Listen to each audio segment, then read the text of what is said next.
Good morning, guys, and a happy Sunday to you all. I just want to say a few words about the what's going on right now in the world about this racism and the protest and the way George Floyd was killed, and it was not really, it was not good. It was a bad sight, a bad thing to look at, but and for a very long time we've understood, we have been taught, and we see that racism, we're meant to believe and see that racism is all about color. Racism is all about black inferior and white superior. Racism is all about, it's all about color. That is the only thing we know. Ever since way back from the slave trade till now, we heard about people selling slaves and doing slave business, slave trade, and all that. So with that, we all believe that black is inferior and white is superior. So we all target this thing. We all see white people as racist. When you see a white person and you're black, the first thing that gets in your head, oh, he's a racist, and it's now left for that white person to prove his or herself to you that he is not. So when I look at this whole scenario and what's going on, I tend to understand and see it from a different perspective. Now, this is what I'm trying to this is what I see about racism. And all these years, I've come to understand that racism may not be exactly what we think it is. Racism may not be all about color. The white don't like the black. If there's one thing I've taught my kids, I've made them to understand that don't come home. Don't you ever come back home and tell me that the reason why I didn't pass my exam is because I'm black. I would not accept it, because that is a wrong, that's a wrong signal. We must not bring up our kids making them understand that the reason why they fail is because they are black. That is wrong. You make them understand that the reason why they fail is because they didn't work hard. We may not find it easy, but we must stop this. We must not breed more racists as kids. We must not tell them that because, oh, your black represents poverty. Your black represents your black represents corruption. Your black represents hunger. Your black represents anything evil. That is absolutely wrong. That's a wrong perception of color. Now I want us to understand one thing. I see racism from a different perspective. Now I'm going to tell you the perspective of which I see racism from. Now, I see racism from an economic perspective. Yes. I see racism as more that has to do with security and economics. Financial security than it has to do with color. Now, this is what I want to clear up with you. Let me make something clear. I am not saying that racism about color doesn't exist. So you don't say, oh, this guy don't know his history, he doesn't know how slaves were sold and blah blah blah. No, I'm not saying it doesn't exist, but I'm trying to tell you the foundation of why it's like that and why it will never end. It will not stop. If you protest from now till the next year, burn down houses, burn down anything you want to bring down to show that you're angry, it will not stop. Those buildings will be built back in a few months, but the problem still remains the same. It will not stop. Now, I want to make us understand as black people that you must not see yourself as, because I'm black, that's why I'm in this situation. Because I'm black, that's why I'm poor. Because I'm black, that's why life is difficult for me. That is absolutely not correct. I want us to make us understand that the slave trade was not a good thing. It happened just like the First World War, Second World War. Thousands of people were killed. Thousands of white people were killed. Thousands of black people were killed. That is in the First and the Second World War. Also, in the Civil War, when you go back to the Biafran War, thousands of black people were killed.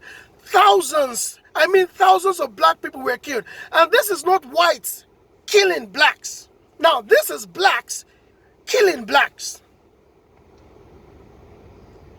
When we had the First World War and Second World War, it was not the black killing the whites. It was white people killing the white people. White people was killing. They were all killing whites. They were killing themselves. There was poverty in the land. Way back 40, 50 years ago, Germany was suffering. There was poverty in Germany. There was poverty in Sweden. A lot of Swedish people moved over to America to escape poverty. Now, this is what we need to understand. A lot of other countries struggled hard to get out of that poverty. Now, this is a struggle for supremacy, a struggle for power. Now, I want us as Africans to understand one thing. The reason why maybe when you have a good car today, or you're driving an expensive car, people look at you, oh, look at this black guy, he's driving an expensive car. Not that they're trying to look at you like from a racist perspective. They're trying to be surprised because of what is happening in Africa, because of what is going on. We must channel our energy back home, our foundation. We all believe in making, 1 billionaire. What we believe in Africa, make 1 billionaire and 1 million poverty-stricken people. You come to a city, you have 2 billionaires, and you have millions of people dying of starvation. And we come and say, oh, the richest man in Africa is from Nigeria. Fine and good. The richest woman in Africa, oh, is from this African country. Now, let me tell you something. The Europeans don't care. They don't want to know who Dangote is. They don't want to know who Otedola is. They don't care. What they want to know is the living standard of the average African in that country. Let me tell you, the only way this thing will stop is for Africans, African leaders to build Africa. That is the only way. But as long as Africa is still what it is, people will still see you as poverty. People will still see you and hate on you. Because it happens.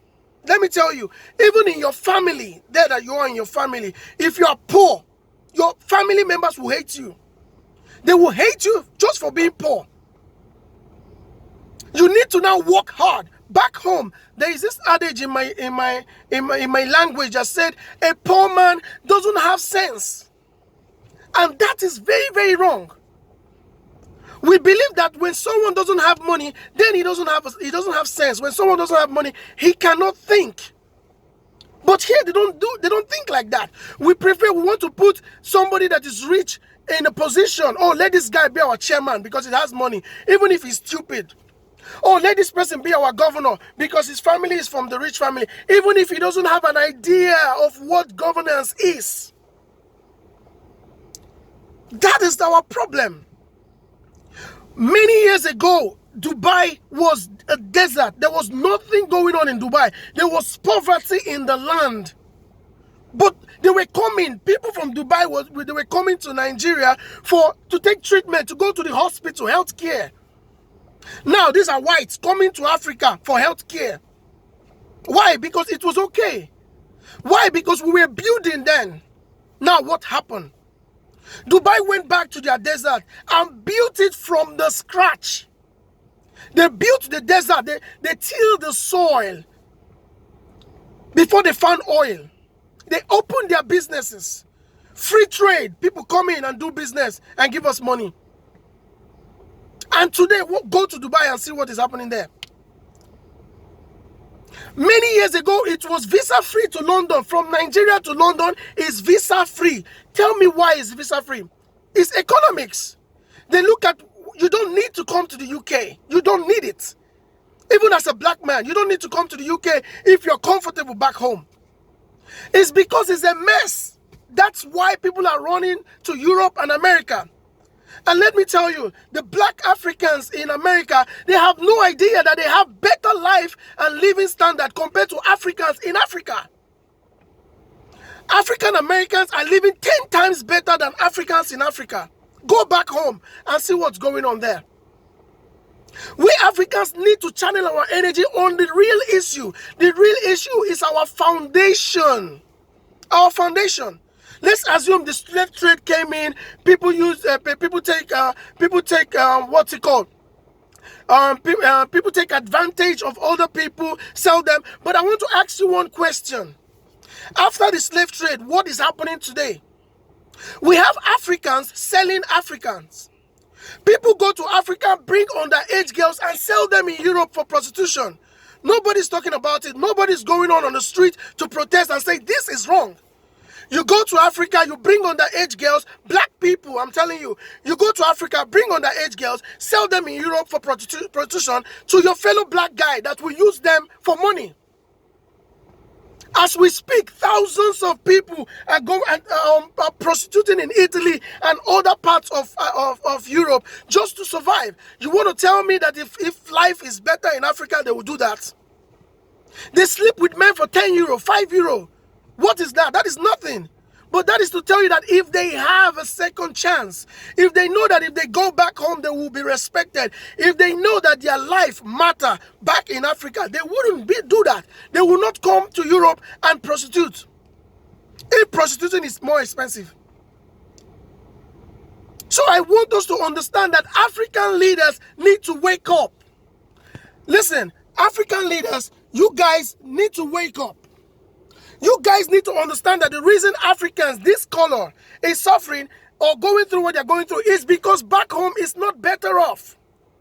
Now, let me make an example. Let me tell you something. I came to this country 10 years ago. 10 years ago when I came to study. Okay? Do you imagine what I did? I used my WAEC result to gain admission in Europe to study in the university, economics and business. I studied economic, marketing, and business. With my WAEC result, I got admitted and I came to study. And let me make it clear. When I came to study, I didn't pay school fees. It was free. It was free. I got an education for 4 years for free. Do you know that when they stop that free education and when they decide to put the school fees, I checked on it, it was costing close to 6 million naira. That I studied for 6 million naira without paying a dime. And not just that, I was given an environment to study. Presently, a girl back home went to the church to study and she was raped and killed right there in the church. Do you want to tell me if it's in Europe, that thing will happen to her? No, it wouldn't happen. It wouldn't happen. Now, you want me to say bad stuff about country that has actually supported my life, actually do a lot for me, especially this country that I am. Now, I want to make us understand that not every white person out there is racist. You need to get that to your head. Not every country. A lot of black people back here have survived. I know of people that came to Europe with just $100. Today, they are building houses back home. I mean, legit business. They are building houses back home. And they came to Europe with $100. Some came with nothing. I remember I went to the train station to pick somebody that came with nothing. He had nothing on him. But this guy did his bachelor's. He has a master's degree. He's working. So let us be positive. Let's talk positive in this. It's not every time we come and we make it look like it's all evil. Listen to me. I want to say this. If life is better in Africa, nobody will take you for a ride. That is the fact. But when you look at the situation, what do you have? When we go back home, we have everything. If you go, for example, when you go to a country like Nigeria, they have oil, they have gold, they have silver, they have mass land that they can farm on. Most of these European countries have nothing. They don't have anything. Most of these European countries don't have nothing. Some don't have nothing. Some just have technology. Some have wood. Some sell paper. Now, I want you to understand that most Africans that are in Europe, I mean the ones that have documents to stay. They are living well.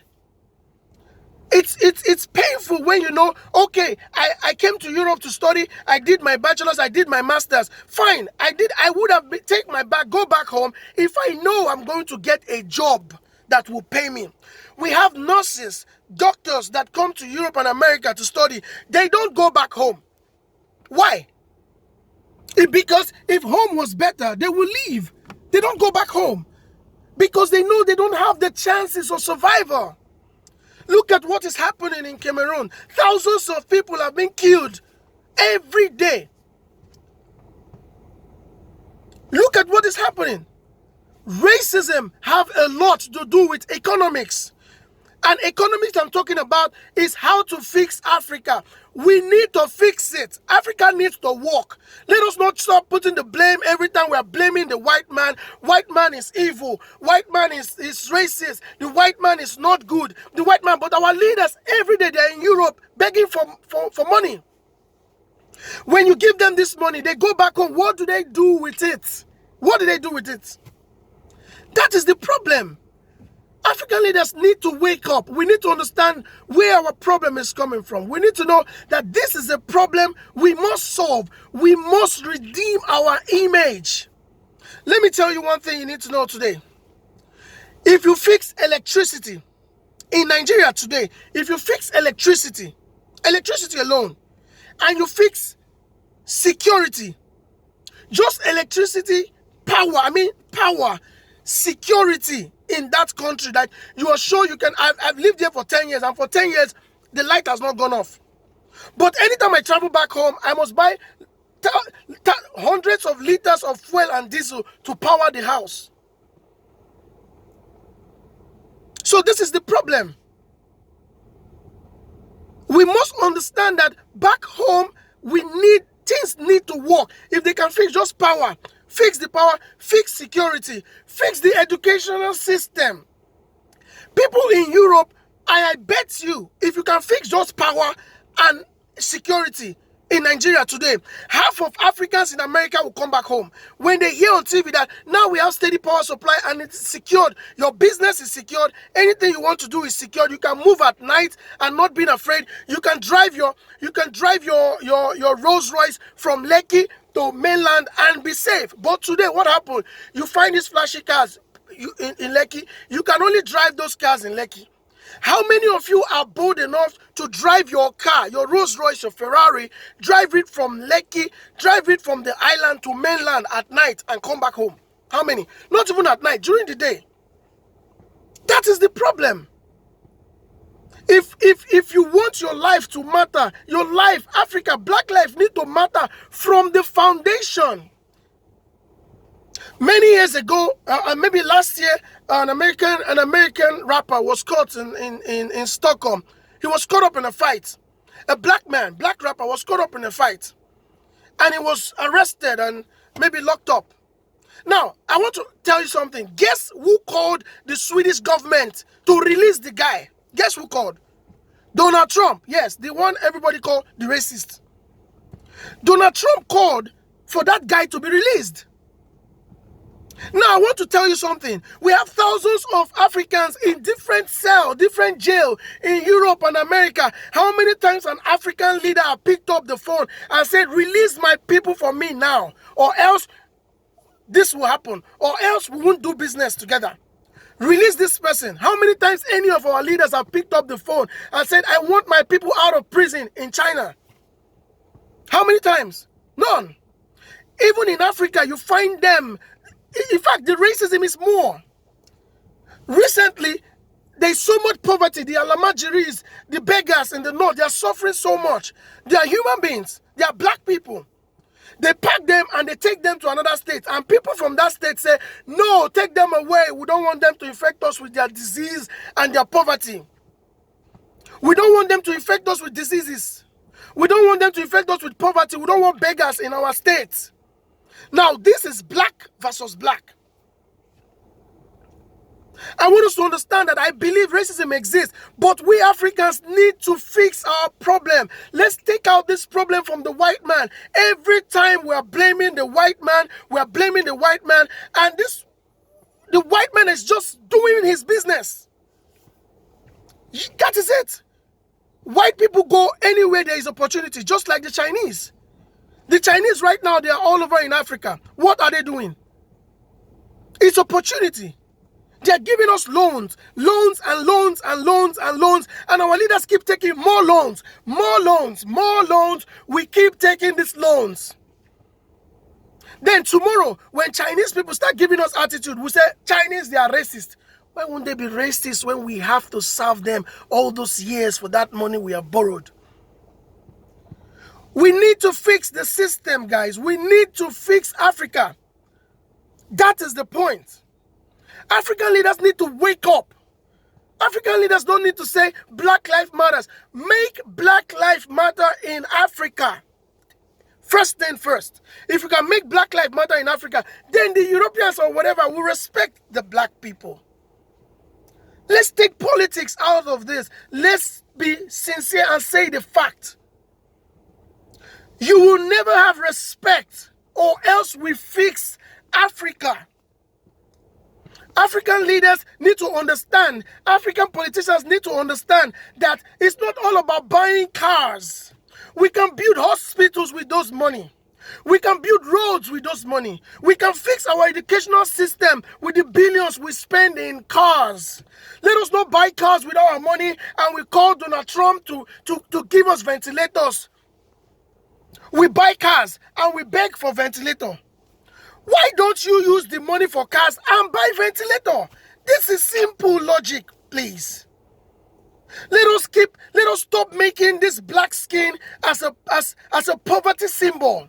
I never ever see myself as a black and poor guy. No.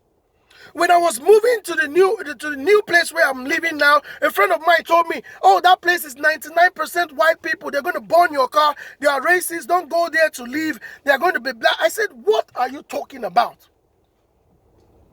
This is the problem. The problem is that even in Africa, it's hard. Life is hard everywhere. I have friends that have master's degree back home. They don't have a job. Some have 2 masters. They don't have a job. Even the ones that have a job, they wake up one morning and they fire them. The children don't have security. Nothing is working. A friend of mine sent me pictures of his daughter yesterday that that is having a kidney problem. Her tummy is swollen. He needs help. The guy needs help. There was no way. Help is not coming from anywhere. I feel so pity. That is one of the reasons I'm making this video. I feel so sorry for him. I feel so sorry that I wish I can take that baby down to Europe and put that baby in the hospital. If that kid is in Europe, that kid will not be suffering. If that kid is in Europe, that kid will be in the healthcare system, even if the father have no job. There are Africans in Europe today, they have 4 or 5 children. They don't have job. But they are being taken care of. The system takes care of them. That is it. The system takes care of them. So if you are in Europe and you have studied and you have no job, you have other means to survive. But in Africa, if you study 3 masters, 4 master's degree, and you don't have a job, you don't have any means of survival. Hungry will finish you and your degree. Let's be frank and let's deal with this issue. And let's stop blaming. For how long are we going to continue blaming the white man? How long? I have a lot of people here that has been taking care of black people. Go to the Mediterranean. Thousands of people die in the Mediterranean Sea. It's the Italian Coast Guard that saved them from dying. They go there and they pick them up and give them shelter. They run away from Africa and they come to Europe. I want to say my one last word. If the Europeans say, oh, okay, now we are shutting our borders, go back home, how many of you are willing to go back? Some of you cannot even survive 2 weeks in Africa. No, some of you cannot survive in Africa. So we do our best. Our leaders, wake up. You need to fix it, or else the generation unborn that is coming will do the same protest, will do the same fight. Europe keep building Europe. White people love themselves. Come to Europe, you'll see it.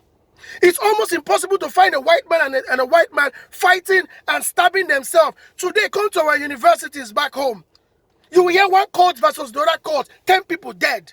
It doesn't happen here in Europe. We kill each other through cultism and every other thing we do. People slaughter themselves. People use their people for rituals because of money. It's impossible. White people don't do that.